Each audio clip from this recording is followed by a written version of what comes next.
I'm Robert Grieves. I'm the chairman of Hamilton Advisors and also a governor of the American Chamber.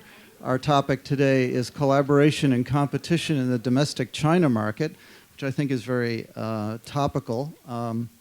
It's also where American and international business meets the coalface of the Chinese domestic situation. So we have a great group of panelists. I think we were set up well this morning by Chris Johnson, the keynote speaker, when he talked about how Chinese today are more interested in going out than they are in FDI. And it's whether the Chinese in the domestic market feel they need international firms or not. So that's just one of the questions we're going to ask. I'm going to introduce our panelists. Very briefly, you have their bios, and then they will say a few words about the topic themselves, and then we'll get into a discussion. So on the principle of ladies first, I'm going to introduce Ms. Jeanette Chan, who is managing partner China practice for Paul Weiss. Next to her is Dr. Stephan Kothrade, who is President Functions Asia, as well as President and Chairman of Greater China for BASF, the German company. And next to him is Stephan Mullinjer, who is head of the leading position for Asia Pacific for Heidrick and Struggles. And to my immediate right is Tom O'Reilly, who is president of Asia Pacific for Rockwell Automation. So now I will go in the opposite order and let Tom start with a few words. Tom? Thank you. Good morning, everyone. Talking about our topic of competition and collaboration and the new paradigm of China, I want to actually touch on two issues. Rockwell Automation's in the manufacturing automation space, so I'm going to focus on the areas that we know. First one, I'm going to talk about William Fung mentioned the transition. There's a 30-year period of basic, manufacturing expansion, and now we have a new phase in manufacturing. And I'm going to talk about that new phase of manufacturing and what does it mean for American companies, what does it mean for Chinese domestic companies. And then the second thing that I want to talk about is partnerships. I think that being in this new phase, how we do partnerships in China, and I'm talking from a multinational perspective, is different. And what we have to look at in those partnerships is different now. So on the first point, manufacturing. If you look over the past 30-year period, it was about low-cost manufacturing, okay, and capacity expansion. So no matter what segment you're in, but it's changed. The Chinese government has recognized that change. They've put something in a very grand plan called China Manufacturing 2025. Okay, and this is a 50-year plan, basically to bring their manufacturing sector to world class, to actually be the number one in terms of not just output, but in terms of quality, productivity, efficiencies. So they've recognized the plan. Now, across the world, there is actually 9 different countries that have these same kind of plans. A lot of them are called around smart manufacturing. So Germany has Industry 4.0. America has the Smart Manufacturing Leadership Council. Taiwan has Productivity 4.0. There's across the, and this is basically the government's recognizing that manufacturing has to be globally competitive. Manufacturing is an important part of the economy, not just for jobs, but innovation. Manufacturing provides a lot of innovation. So within the China context, they have recognized, and they're putting a lot of money, okay, support, looking at setting up standards. They're funding around this Manufacturing 2025. And what it's all about is basically leveraging the new technologies. They talked actually about the new technologies in banking and investments. It's the Internet of Things. It's having, there's lots of smart assets and connectivity.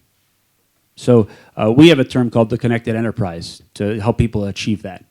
But what does that mean? A lot of companies, and the government is really pushing that they need, no matter what sector, whether they're a steel mill, okay, whether they're a textile manufacturer, whether they're a life science manufacturer, this will allow them to be globally competitive.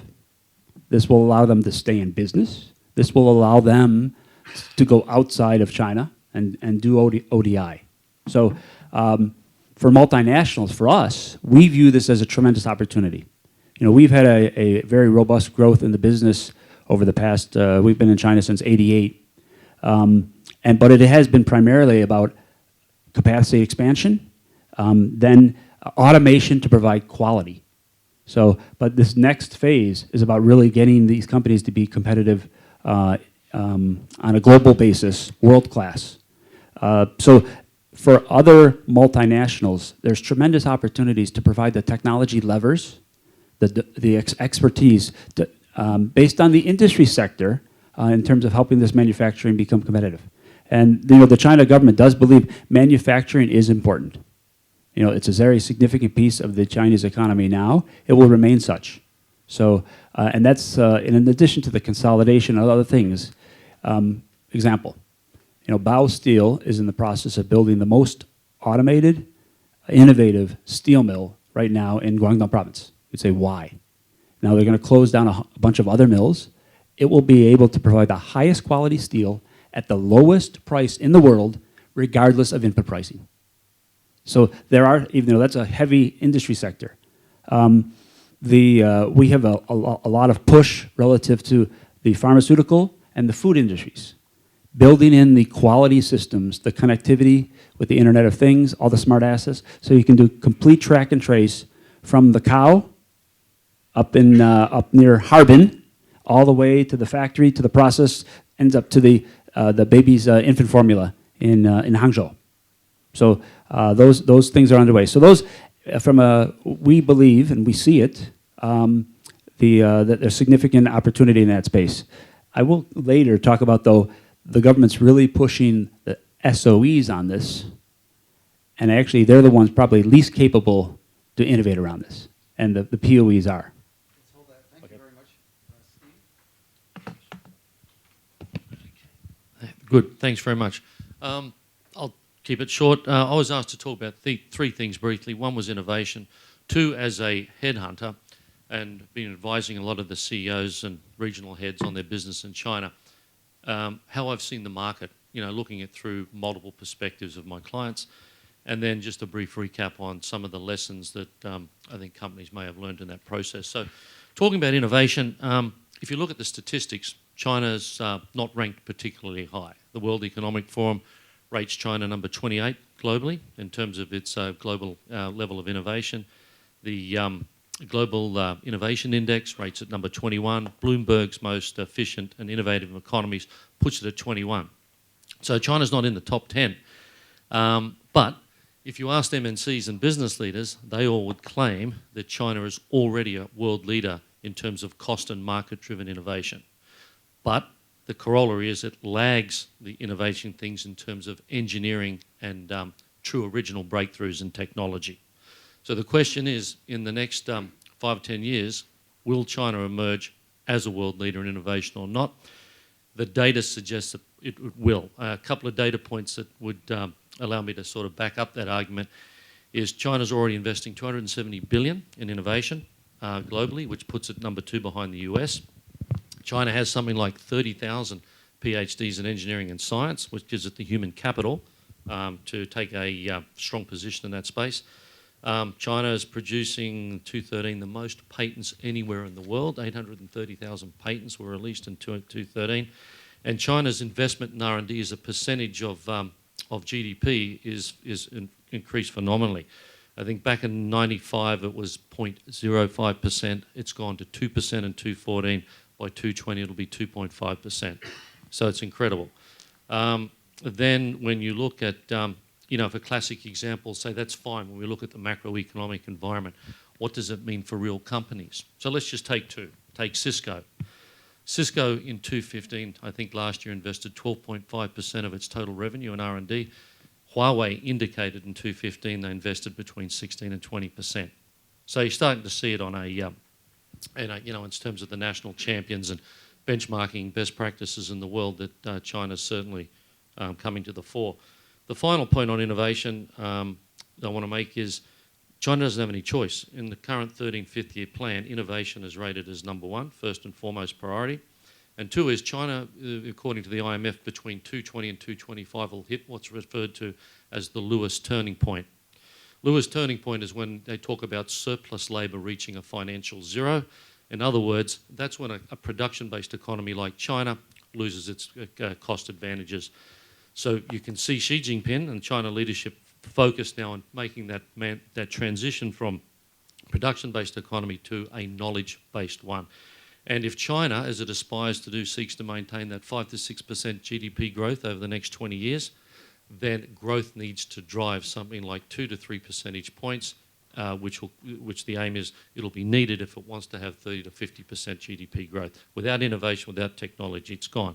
So quickly on the learnings, my experience, China's a tilted playing field, and the foreign, the MNCs, are at the low end of the field.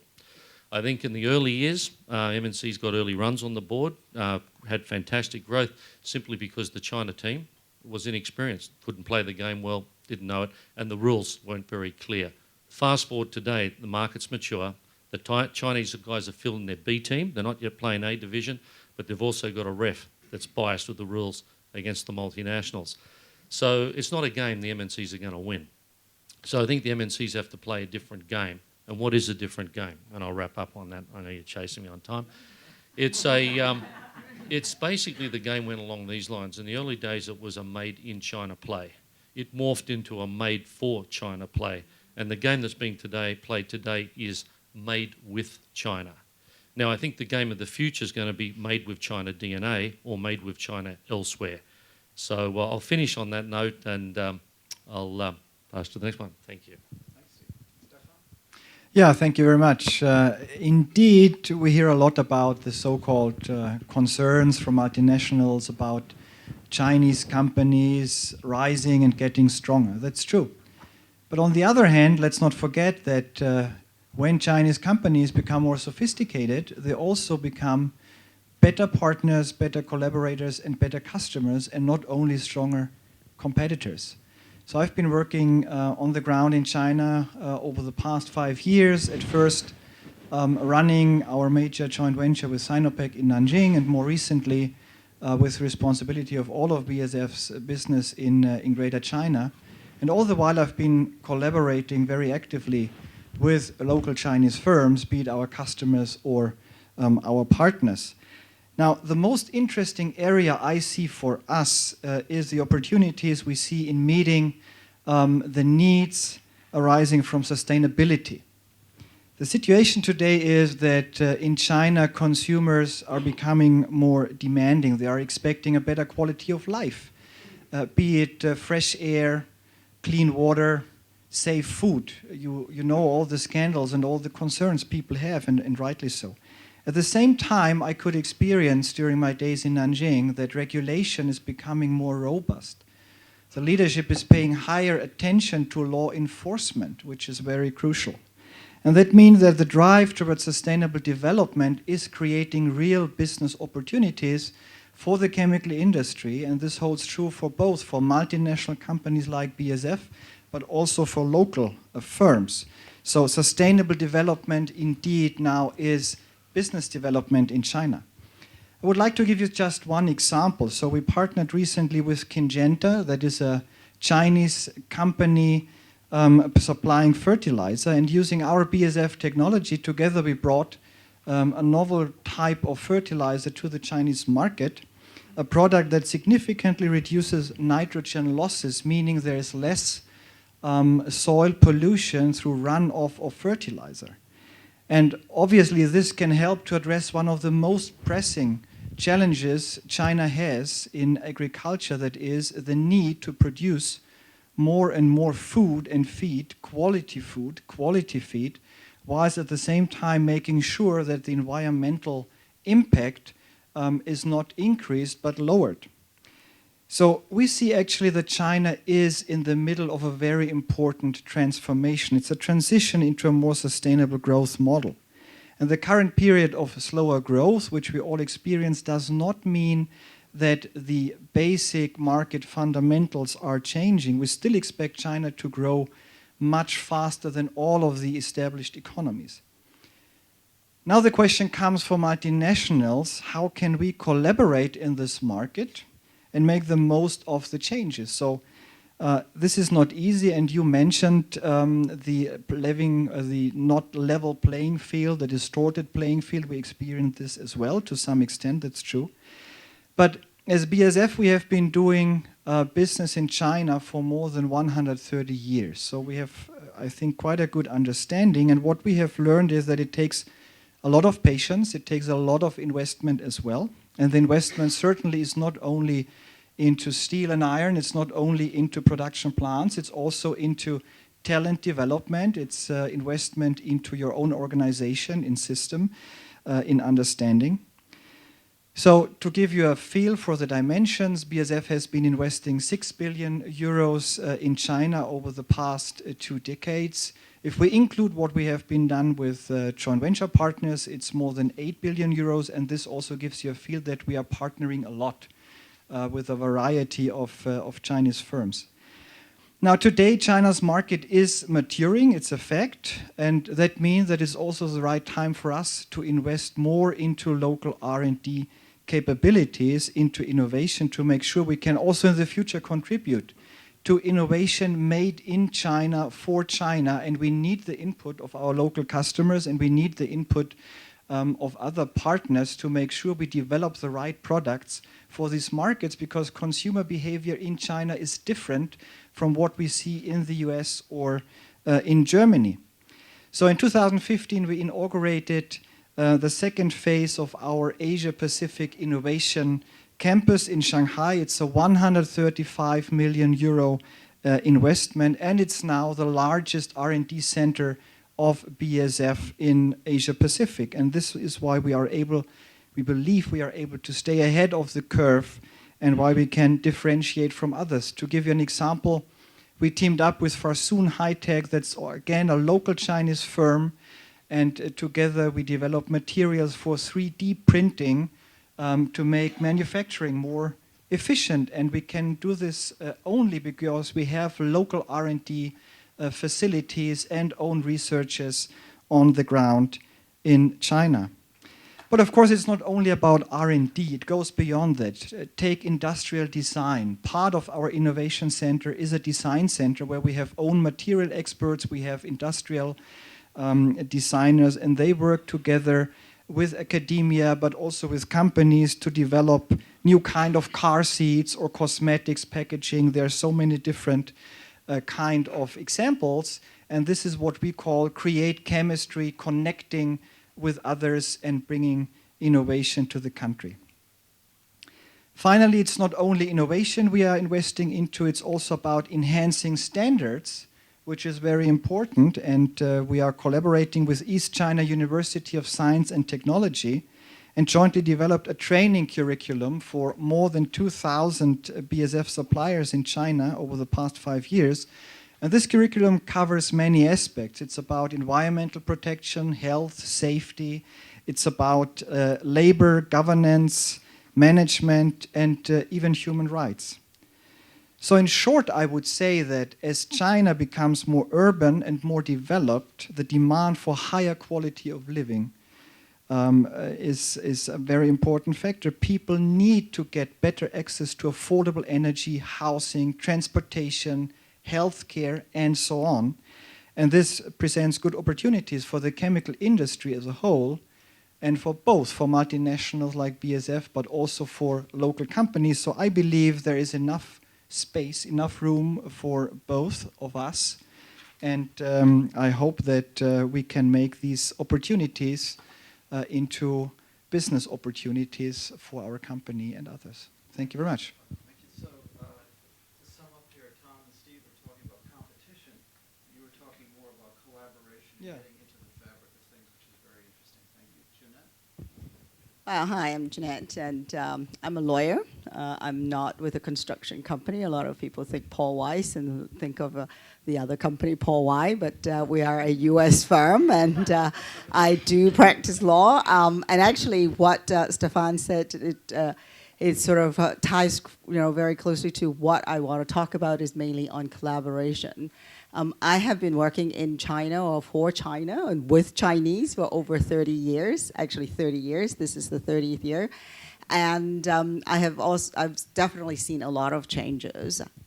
From the first joint venture that I worked on, which was a spice manufacturing where I represented McCormick, where, together with Pepsi Cola and the Chinese company, I can't remember, must be factory number 2 or whatever. And when the lawyer on the other side was 80 years old, and because the Chinese counterpart asked a Chinese lawyer because he was the only one they could find after Cultural Revolution who could speak English, and who were to do this joint venture.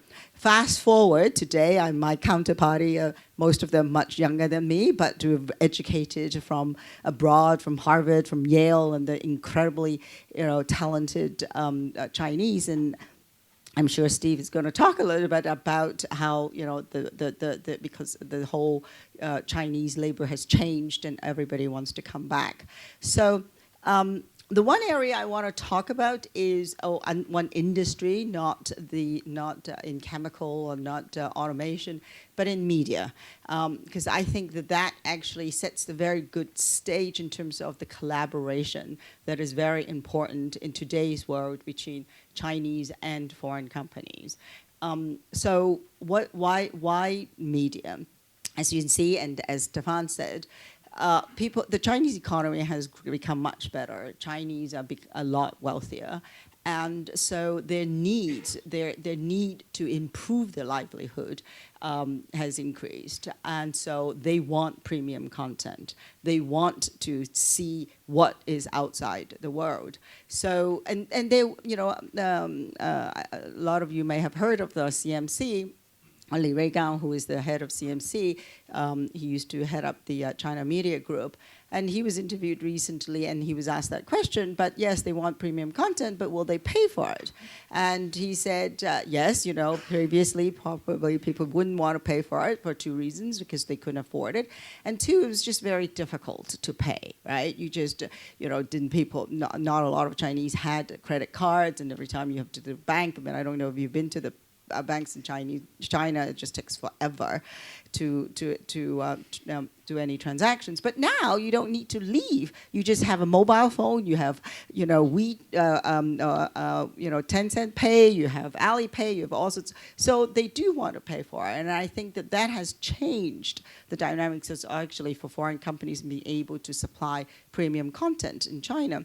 And for the Chinese, and that's why a lot of the companies, like Tencent, has paid a lot of money to bring NBA, content. So if you think about, from the Chinese perspective, they want premium content in order to satisfy the needs of the Chinese. But on in addition, as you know, Xi Jinping's administration is very focused on their soft power. They want to make sure that the Chinese culture is known outside of China. So they have a need of bringing Chinese culture outside. So the Chinese, if you look at your counterparty, so my point is, you gotta have to there are so many opportunities. You have to understand the needs of how China has grown and the needs of the Chinese today. So, but the Chinese are, they understand they are not as good storytellers. They're not as creative in the script writing. They don't really know how to do a global title. So that's why they have to partner. They want to partner with the foreign companies. And that's where the opportunities are for the foreign companies, knowing that they do want all of that kind of expertise. But of course, they want it on their terms. They want it on their terms. They want it to be majority, because that's the only way where you actually be able to gain market access. But from the foreign companies, where you actually, what do you want in China? 2 things: market access and capital. So, okay, human resources and a lot of other issues too. But I think that's where you will be able to also, where with collaboration with the Chinese, you'll be able to gain a better market access. Thank you, Jeanette. I want you to think about this question. So will Legendary Pictures and DreamWorks and Time Warner be making movies about the Chinese beating the Japanese during World War II. But don't answer right now, because I'm going to go back up to this side, and I'm going to ask Tom, who started. Does the U.S. need an industrial policy? Are we in danger of having our entire manufacturing base taken over by China? All right, this is a tough question because typically I don't like to comment on the broad government policies. But I talked about China manufacturing 2025, the amount of resources that are being applied to that, and it's from the high level all the way down. Li Ka-ching is the sponsor of it. It goes through. They have ministries that are dedicated for it. They're very serious about it. In North America, specifically the U.S., okay, we have the Smart Leadership Council, which is basically a private-public partnership, primarily funded by multinationals like Rockwell.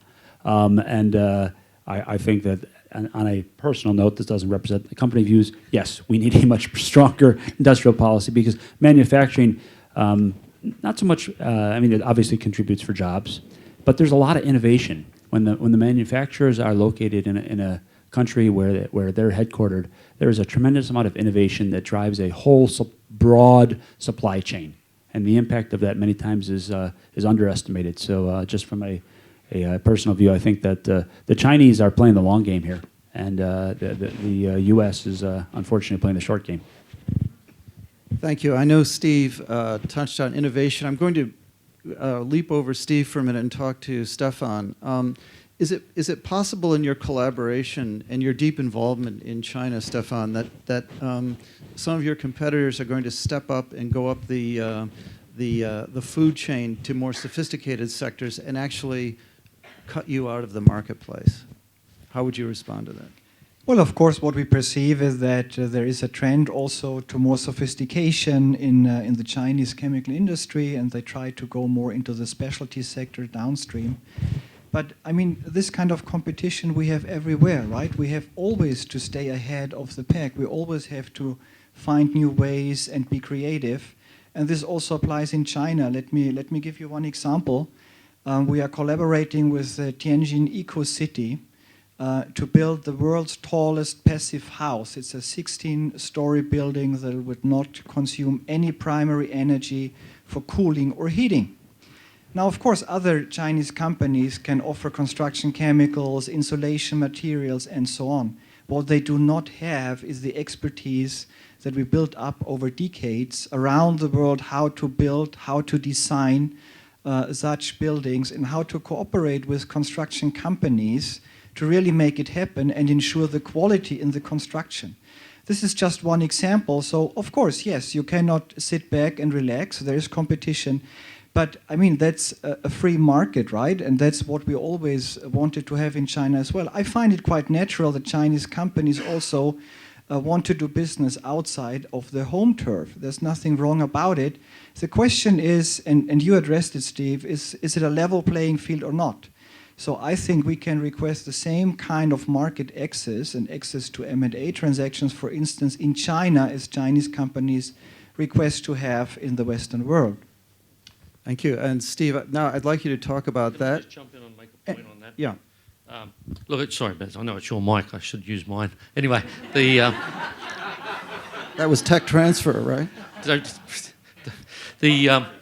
Just on that point, there are some interesting lessons. If you, just on this whole thing about multinationals that are world leaders that bring enormous technology benefits to China, and where does that put them 15, 20 years down the track? Go back to turn of the century, 2000. Kawasaki Industries, GE, Alstom own 2/3 of the rolling stock locomotive engine and design market in China. Today they own less than 10%. They're basically out of the game, and they've had to basically reinvent themselves as partners, either supplying high-speed trains in Saudi, as Siemens have done, or GE joining a consortia to do the same in the US. But take it, they're out of the market in China. Kawasaki Industries is now suing the China National Railways and Chinese Southern Rolling Stock, CSR, for potential patent infringements, and because they feel that this was a pure technology transfer play and it didn't result in long-term sustainable revenues in China. So just a warning on some practical examples that sit out there. Here's your mic back. Well, Steve, I want to keep you on this point. Can you elaborate on innovation? What exactly do Western firms or international firms in China need to do to have a level playing field, or what do Western countries need to do vis-a-vis China? You know, there's no magic bullet answer to this. I think if again, I can't speak from my experience because I'm not a CEO of a major industrial company, but observing from my clients are telling me is one is you've got to align with China's 50-year plan. There are going to be certain sectors that come into favour and others are out. Traditional sectors like steel, cement, agriculture, these areas it's a diminishing returns.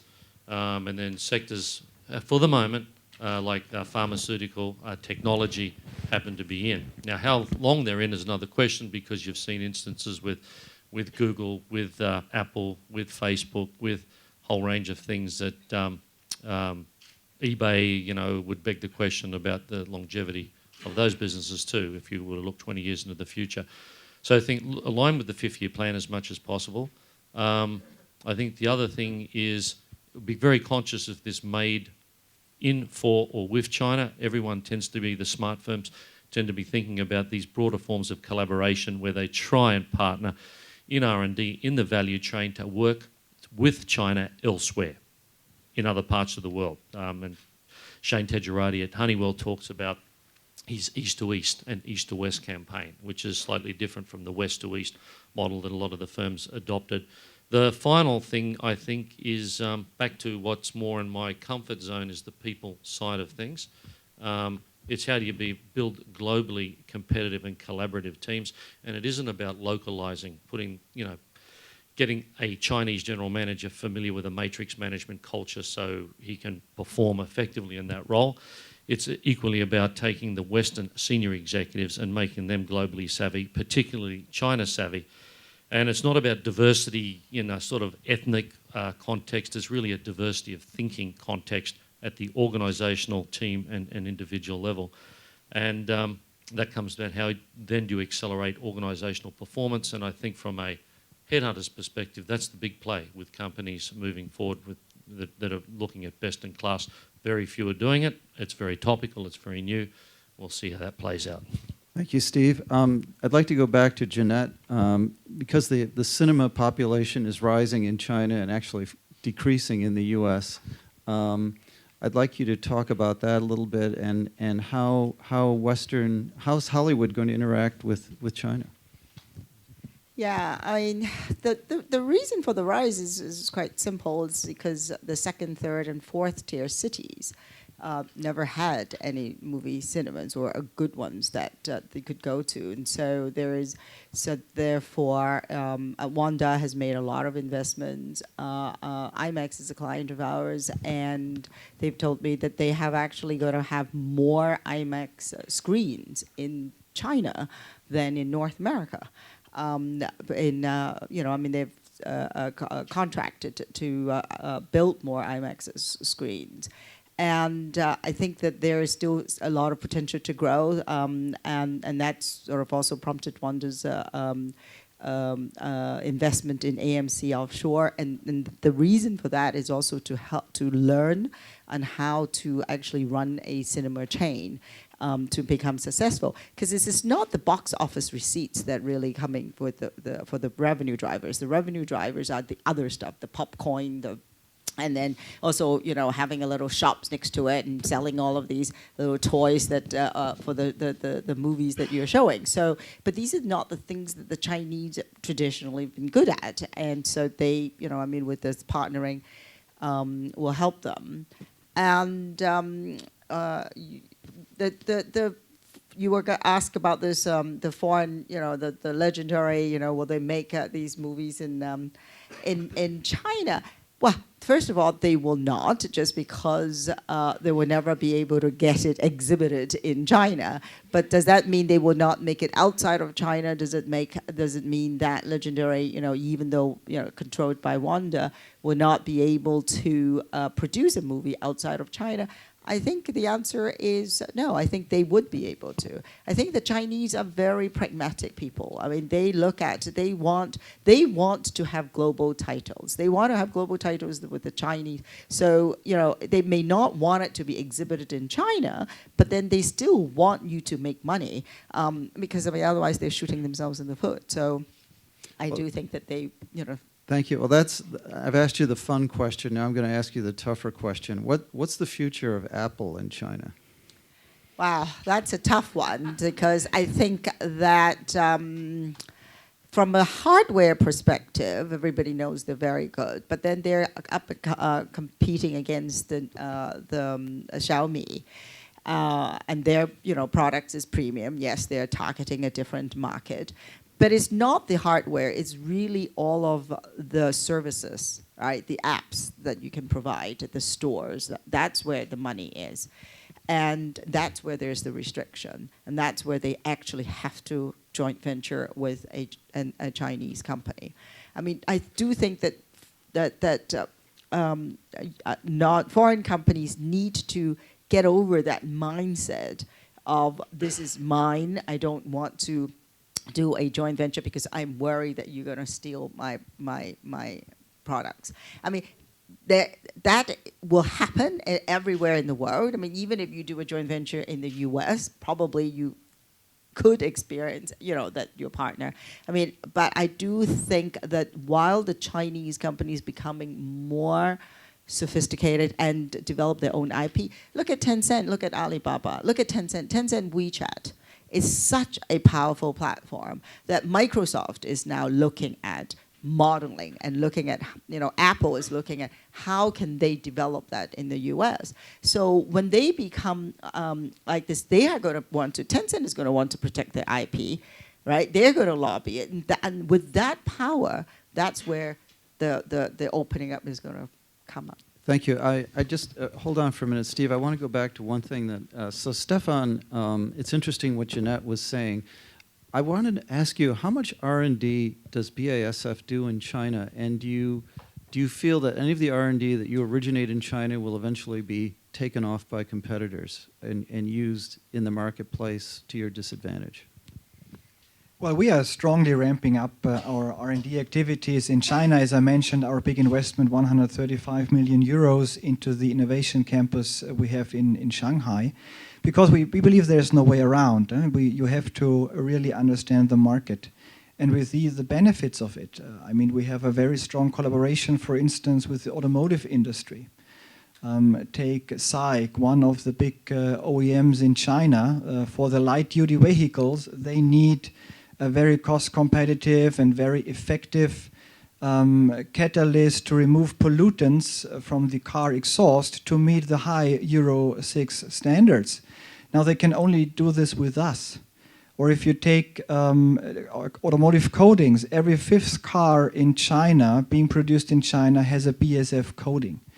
And this means the next generation of eco-friendly waterborne coatings for the Chinese market have to be developed in China. So we have researchers. The question now relates to, well, will they go out to different companies? Will they spread their know-how? Well, this you have everywhere, right? It's a free labor market. You hire people, you train them. They are part of your innovation community. And sooner or later, the one or the other will leave and go somewhere else with the knowledge he or she has accumulated.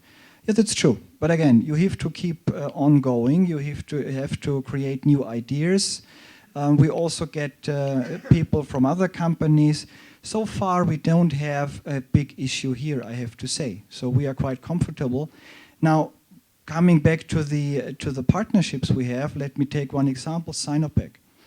We have been operating a big petrochemical site in Nanjing with Sinopec for more than 10 years. We have other joint ventures with them. More than 15 years ago they were set up, and last year we started up a new one not far from here or relatively close in Maoming, a new plant for isononanol, which is an alcohol for the next generation of plasticizers with an improved toxicological footprint. Now, we would not be investing continuously together with our partner if there were any kind of indication that they are not respecting the license agreements we have with them. It's a very well-grown partnership. It's a trust-based partnership. So no negative example whatsoever. And that gives us confidence to continue. Would we team up with any company out there? Certainly not. We have high standards. We very carefully pick the partners we want to join forces with, like we expect the partner also to be very picky and know why they are doing it with BASF and not someone else. But I believe if you have a long-term vision, and if you explain this vision to the partner, and if you show a strong commitment to the development, market and business development in China, the partner will appreciate, and he knows very well what he puts at risk just for some short-term benefits. Thank you. Steve? Yeah, look, I was just going to jump in and make a fairly aggressive statement regarding your question on Apple. I would bank that in 5 to 10 years, Apple will be relegated as a sideline player in China. Will go from being one of its major markets to quite a small market, no bigger than probably a similar market in Netherlands or Denmark. For the similar reason, the reasons being, it's up against the national champion. 2, it's in a highly regulated industry. 3, you've got a sense of economic nationalism running through the current regime. 4, China's developing a lot of standards, whether it's in the telecommunications, where they have the TD-SMA, the WAPI things, where they're trying to make it their own, control their own technology for security reasons. So if you're Apple, well, then you've got the indigenous innovation policy, which flows through to procurement in China, that says unless you are building and registering your IP in China and having something like a significant portion of the product being of Chinese content, you're not going to be a preferred supplier. So given all that, I would go on record and say I think Apple's going to be relegated to the sidelines in 5 to 10 years. It'll go from being one of the success stories to one of the also-rans. Interesting. Okay, thanks. But I want to turn this into a more positive, feel-good moment, if I could. Since you haven't been holding back, Steve, what can international firms learn? This is a serious question. What can they learn from Chinese companies and from China? What are the positives that we can take away from the market? Yeah, I'm probably being a bit repetitive. I'd say align with the 5th-year plan.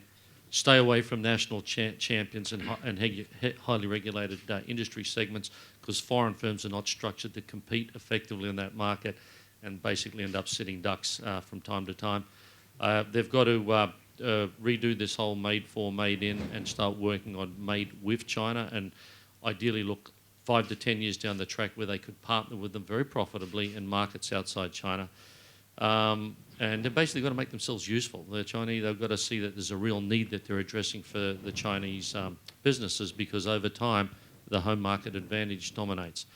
And then finally, it's about leadership.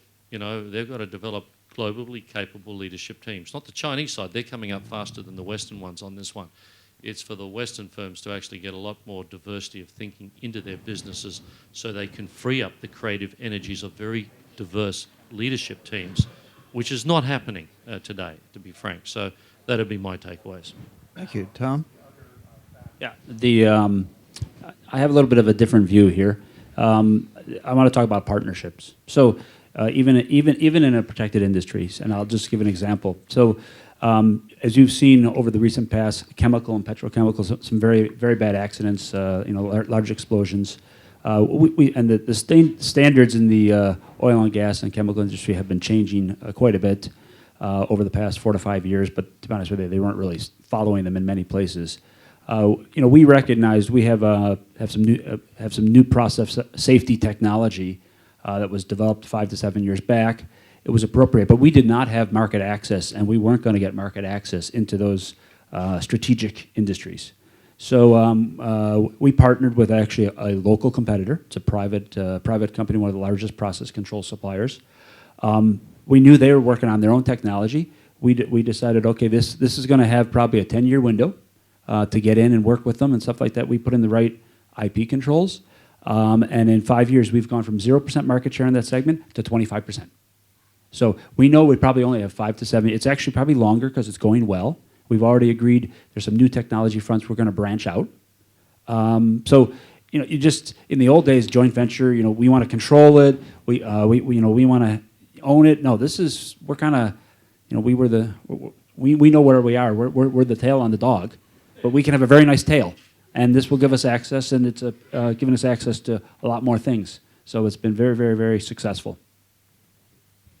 I'm asking my AmCham people how much time we have left, because I want to get questions from the floor. So let me open it up and see if anyone has questions. Yes, sir. Michael Enright, Enright Scott and Associates in the University of Hong Kong. With regard both to market access and getting access to the right partners, my experience among my clients is that it's becoming more difficult for the multinationals to make their case. And so my question is how, with some of the companies represented, how sophisticated is the process of making the case? Does Rockwell say, well, we should get access to more industries because, well, we provide safety technology, but also we improve the efficiency of our clients by 25% and taken across the market, you know, there's a huge potential impact. With BASF, you know, do you try to place a value on, you know, the research that you do cooperatively with universities? What the value to China, if you take the demonstration in Tianjin and think about how that accelerates energy efficiency in China and start taking that across the whole market?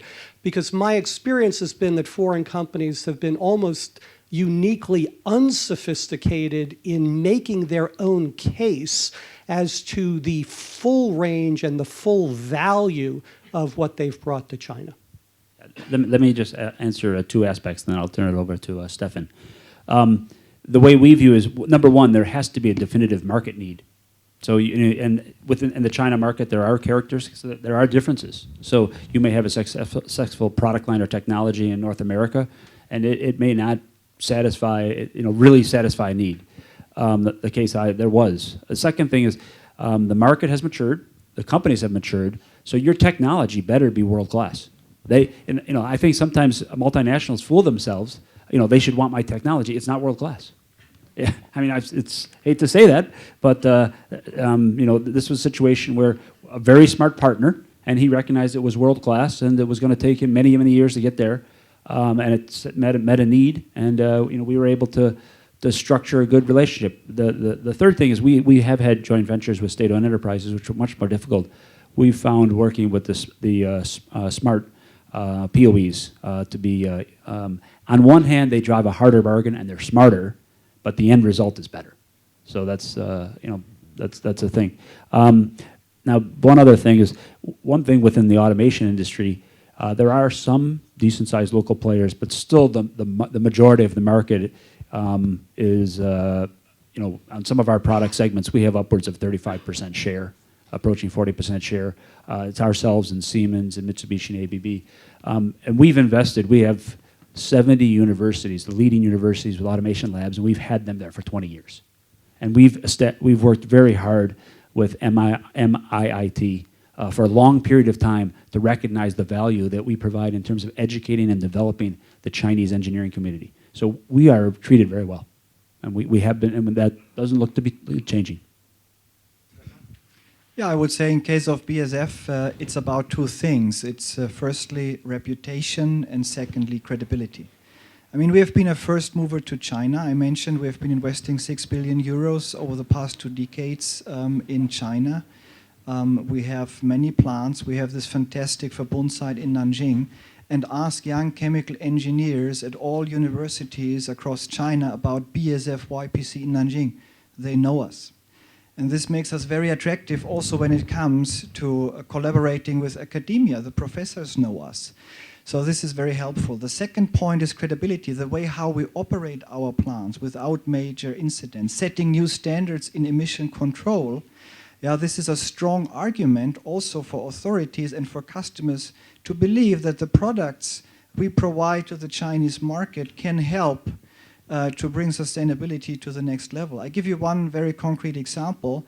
So BASF was the first company in China to use double hull tankers on Yangtze River for the transportation of chemicals, just to make sure that in the case of any leakage, there is a double hull wall, so nothing of our chemicals would leak into Yangtze River.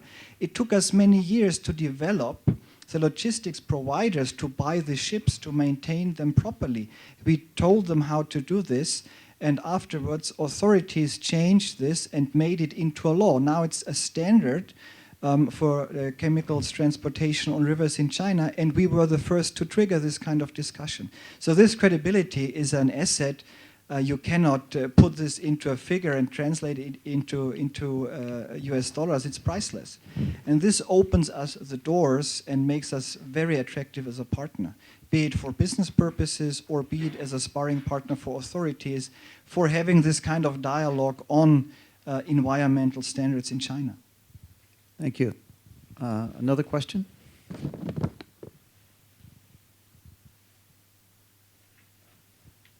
Yes, we have one right here. Ember Goldstein. Thank you. Ember Goldstein, Global Philanthropic Consulting.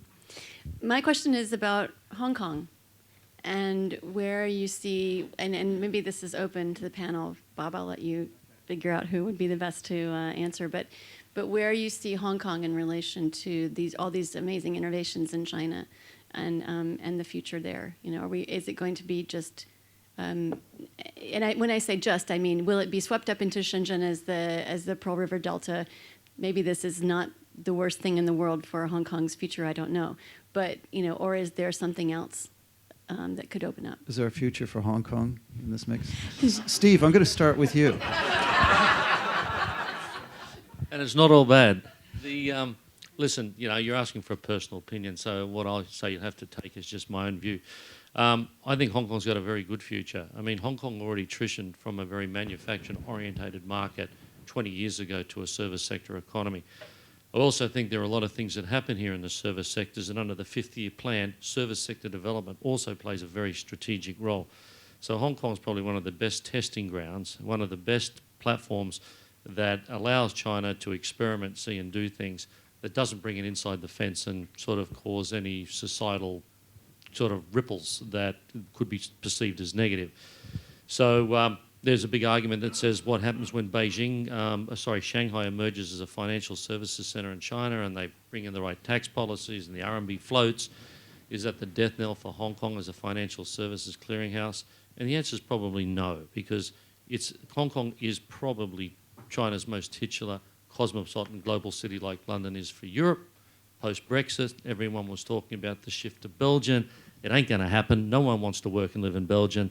They want to stay in London, right? Same could be said for Hong Kong, so I'm optimistic about Hong Kong's future. Sure. Well, I'm also optimistic about Hong Kong's future. I have lived here all my life, or most of my life. I think that it also, of course, depends on the political situation. I do think that China has an interest to make sure Hong Kong continues to thrive. They see this as a bedrock of stability. I mean, and Hong Kong is very important in terms of how they see what is going to happen with Taiwan. And so they want to continue to support. But, I hope that the political situation will calm down. But in terms of just back to the media, you look at Flagship, which is the joint venture between Time Warner, Warner Brothers, and CMC. And the reason they have it in Hong Kong is because they want it to be known as a, quote, foreign companies, and yet with, quote, Chinese characteristics. So it is Chinese and yet also Hong Kong. So therefore, foreign. So I think Hong Kong plays that role. I mean, Shanghai is definitely China. Hong Kong is sort of China. And so it makes it, in terms of from foreign investors' confidence, is there. So I do hope that the political situation will calm down, and I'm hopeful that it will continue to flourish. I just want to say we've been studying this issue at the American Chamber and how Hong Kong and Shenzhen can cooperate in technology and education. I think consumer health care is another big area. I think it's really opening up in China and in Asia, and I think the West and Hong Kong can really contribute to that. So I'm pretty optimistic myself. So if we were taking a vote here, I'd say I'm optimistic. I wanted to ask you this really tired, shop-worn question, but I'm going to introduce it now. What keeps you up at night regarding China? Wow, lots of things. As far as on the automation business, our business has been transitioning from historically capacity expansion, a lot around heavy industry, now to more consumer-led. So we have a very divergent business where we have some segments down substantially and pharmaceutical, food and beverage way up. Now that's because the shift, they're managing the transition, okay, to a consumer-led economy. We can say the reforms haven't happened. We actually think it's they're doing a reasonable job at that. So if there was a hard landing, then the growth engines of consumer were hurt because there was problems and people stopped spending money, our business would really suffer, and that's what we want them. We want a steady hand on the ship, so we don't want to see too many changes at the next Congress. I'll skip Steve because I think he has a number of things that keep him up at night. And Stephan, I'll ask you, what keeps you up at night? Well, of course, living and working in a country that is in the middle of a big transformation is of course something that keeps you thinking, right? What makes me very confident, though, is the many young people I've met in China, many of those in our teams, and this really gives me hope. I mean, the next generation, they're well educated, they're curious, they're willing to learn. They compare what they see in China to what they see on TV or when they're allowed to travel abroad, what they see in other countries. They reflect, they draw their conclusions, and they will transform China to a much higher degree than what we see now. And I think this is a good starting point, and I still believe collaboration and joining forces has to be the prevailing model in the future. I think this will work. Great. I'd like to ask Jeanette, I neglected to ask you about copyright and IP protection. Where's that going right now, or is it stalled? Oh, well, I mean, it's. I think I alluded to that earlier. I mean, China has all of the rules, has promulgated all of the relevant legislation in terms of protection of copyright and IP. The issue has always been enforcement because of the very low penalties that in the laws that people just don't have any issue with sort of violating the rules. But I do think that as more Chinese companies become more innovative and that they have their IP, that they will care about their IP protection, and I think that from that perspective, the enforcement will become better. I think one of the things that worries me is more in terms of the cybersecurity and the state secrets law. And those legislation are so broad, and cybersecurity law has not been promulgated yet, but that the implication of that is very, very broad and quite worrying.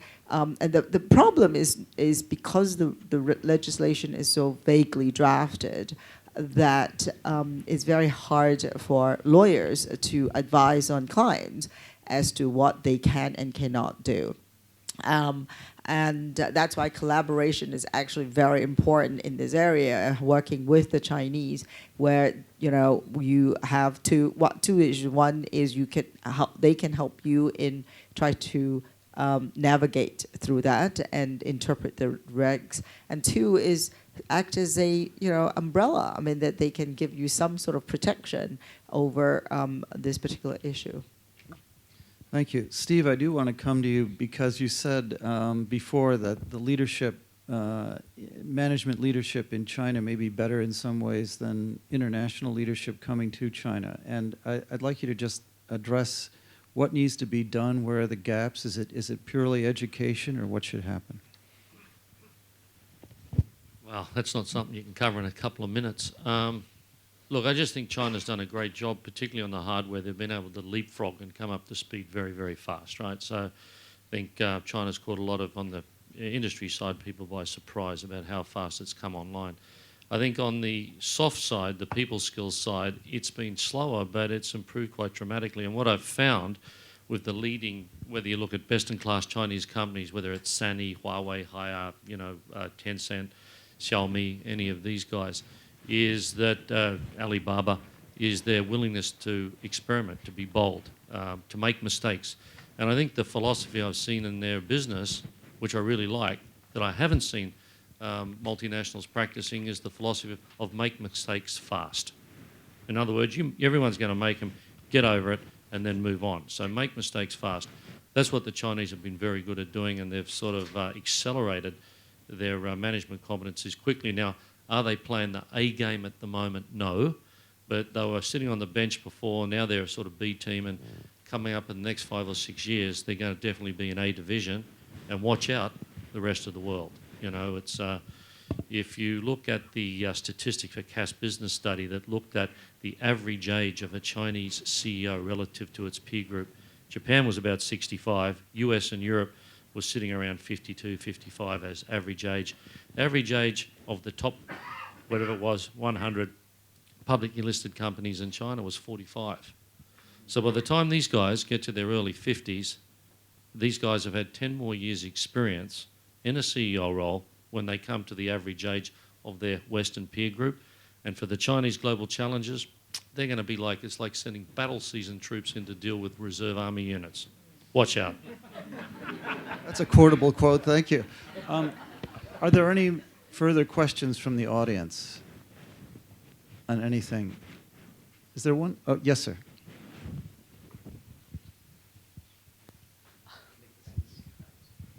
Stuart Valentine from Debevoise and Plimpton. I have a question for both Tom and for Stephan, and it concerns the anti-corruption campaign in China.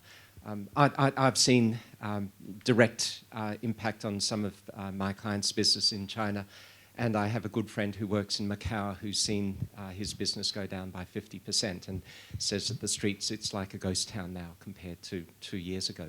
Have you seen any impact in your business from the anti-corruption campaign? Is it a negative on the business, or do you see it as a positive, making it more of a level playing field in Steve's terms? And how far do you see that having an impact going forward? Just so the immediate impact that we saw, okay, well, one is funny, our T&E budget expense went down. So it was positive. But we do a lot of business in some of the major infrastructure projects relative to oil and gas, and for the past few years they've been completely stalled because Zhao Yangkang, some of Xi Jinping's old friends were in certain segments of the oil and gas industry, and those people have been taken out, and it's just been paralyzed in terms of making a large decision on picking vendors. So that actually, but that will clear out. We believe that. I mean, just on an overall basis, what they're trying to do on the anti-corruption, we think is good. I mean, it's part of the process, and you see that in emerging markets mature. I mean, we've seen that. Hey, look at Japan had corruption issues a long time ago. Korea had them in the 80s and stuff like that, and they go. It's part of the maturation process. So we think the broad brush is longer term. It's good. Yeah, from our perspective, there is no direct impact on our business whatsoever. We are not affected in a big way. Indirectly, what we see is that decision-taking in some of the state-owned enterprises has been slowing down because some executives have been replaced. So this we feel, but it's not a major thing. There's one positive aspect, though, when it comes to law enforcement, because now, let's say, the risk of being punished when you make a mistake and are not fully compliant with respect to environmental protection or energy efficiency targets or whatsoever is much higher. So authorities are paying a higher attention, and the same holds true for many of the state-owned enterprises. And this I see as a positive side effect. So to some extent, it helps also our purposes. Yes, Frank. Yes, question for the panelists. Frank Wong with Scholastic, and just for the parents who have young children going into college or leaving college, what would be your advice of that, preparing them for the kind of new landscape that we are looking at when they get out of school as a young professional? What kind of skill set, what kind of experience that would be helpful 10 years from now as they look at to become more competitive? Anyone? Steve? I always get these questions. Okay, look, I think it's nothing new. You know, if they're growing up in Australia, the US, or somewhere, I'd say two things as a parent myself, whether you're a male or female. SME, science, maths, particularly, you have to really drill down on. The future, society's sort of polarising a bit into haves and have-nots, and if you're not, and the world is going through a lot of disruptive change and technology, and if you're not savvy and can't follow magazines and stay on top of that, you're probably a lot less relevant in the future workforce, 220, 230 onwards. Also China. China, you know, is here to stay. It is going to be a major player. Whether it morphs into the #1 leading economy of the world and then having some political follow-through from that at some later stage, the jury's still out. But I think having the Mandarin skills and knowledge of China, particularly China culture as much as the linguistic side, are going to be key. And I would say today, the job opportunities that will open up for kids sitting in Germany, Denmark, US, wherever else in the world, they're going to be so much more than they are today. China's been like a vassal state that's been attracting talent to China for the last part of the 30 years. In the future, we'll see that projecting itself globally, you'll have true Chinese global challenges. And it's just very obvious. If you don't have the right sort of skill sets, both cultural and linguistically, to work for that type of a company in the future, you're just going to be doing yourself out of potentially a huge number of opportunities. Wow. Any other questions? Yes, sir. Oh, that's Rob. Yeah, it's Rob. Rob Glucksman with Book Various. We're actually a customer of BASF. We sell fertilizers and specialty chemicals, import and export in China. Following up on that, how much do you see China changing in that sense? Do you see the management becoming more professional, Steve? I mean, you made the comment that you think people are going to have to adapt to a Chinese management method, but it seems to me that many of the best-run Chinese companies are much more aggressive about adopting international quality standards rather than they are, for want of an impolitic description, imposing old-style Chinese management systems. No, look, I think it's look, you just look at all the Chinese companies. First of all, there isn't that many Chinese global challenges, right? I mean, you'd probably count the number of, maybe under 20, somewhere between 18 and 20. There's not as many as you actually think. And when they talk about Chinese global challenges, they're using two key metrics. They're saying those that have more than 10% of their total revenue offshore or have more than $500 million, being generated overseas. And you can sort of count the China POEs and SOEs that actually meet that criteria on the finger of both hands. So you look at those that have been out there and played in that, whether it's a CNOOC acquisition of Nexon or it's Huawei's, gaining access, even post-Snowden, into the US and European markets. It's been a major challenge. They've made a lot of mistakes because they've approached it with a very Chinese parochial management mindset, and it's backfired. On the flip side, so they're now recognising that, and they're trying to move themselves to more of an international standard of management, which means they're trying to re-engineer a lot of the processes and communication protocols that exist in their current businesses. They're also looking at how they do cultural modification. Now, cultural modification is how you hold meetings, how you communicate, how you manage matrix telephone calls, how you use KPIs, how you promote people. It's a very different mindset to what's happened. But irrespective, China's not going to adopt an American or European matrix management culture anytime soon, if ever, but there's a happy medium. And I see, fast forward 10, 15 years down the track, they're moving to a hybrid system. And this goes back to the point to the previous gentleman asking about education for the kids. It does require people working in those in leadership to have to understand the nuances of that culture in exactly the same way that you need to understand the nuances of German culture to be effective in that organisation, or the same if you're an American. So it's moving there. It's not there yet. It's not. There's no such thing as an international standard in management. I think we're going to have to leave it there. The sand has drained out of the hourglass. I want to thank our panelists. I've learned a lot, and I'm actually feeling more optimistic about doing business in China than I was before. So can we have a round of applause, please? Thank you.